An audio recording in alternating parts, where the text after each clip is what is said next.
will not fail me.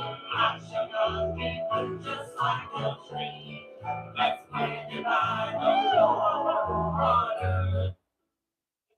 All right, all right, all right. Welcome to the Waycast. I don't know if we had volume for the first 30 seconds there, but hopefully you can hear me now. It sounds like with the audio check that is the case. We're in Genesis chapter 23 tonight. If you've been following along with us, you know that we're supposed to be in Second Thessalonians, but we jumped back for Debbie and Buddy's study on precepts upon precepts to Genesis, and we're in Genesis chapter 23 tonight. And so the first section is verses 1 through 6. In chapter 23, we see the death of Sarah, Abraham's purchase of a cave in which to bury her, the cave of Machpelah. And then verse 1, it says, and Sarah was 107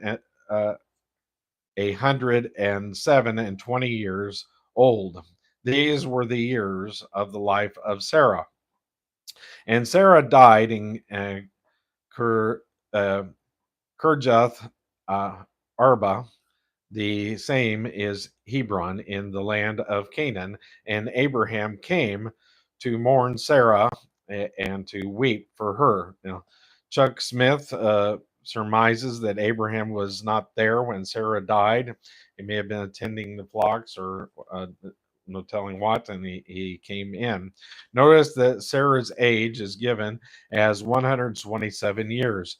She was 90 when Isaac was born, which means that at the time of her death, which took place before the offering of Isaac by several years, I suppose, Isaac was 37 years old.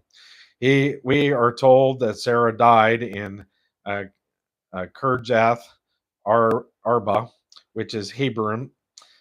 Abraham even had to buy a cave in which to bury his dead in the very land that God had given him. Why didn't he take Sarah somewhere else to bury her? It is because uh, the hope they have in the future is in the land. As we move on down in this chapter, we will see that uh, although there are the arrangements for a funeral, which is not very exciting or interesting, and is perhaps even a little morbid to some, it is important to see the great truth here. And then verse 3, Abraham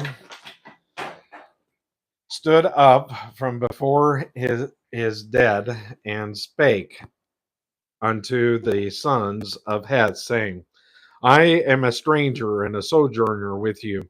Give me a possession of a burying place with you, that I may bury my dead out of my sight. Genesis chapter 23, verses 3 and 4.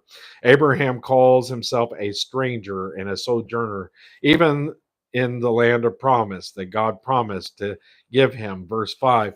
And the children of Heth answered Abraham, saying unto him, Hear us, my Lord, thou art a mighty prince among us. In the choice of our sepulchres, bury thy dead. None of us shall withhold from thee his sepulchre, but that thou mayest bury thy dead. Genesis chapter 23, verses 5 through 6. This is a very generous offer made by the brethren in Heth who live in the land. They probably said to Abraham, "Just pick up your your burying spot in any of our sepulchres." That is, um, sorry. That is, that's it. We'd be delighted to have you. Abraham had made a tremendous impression. They called him a mighty prince. This man's influence counted for something. Then we go to the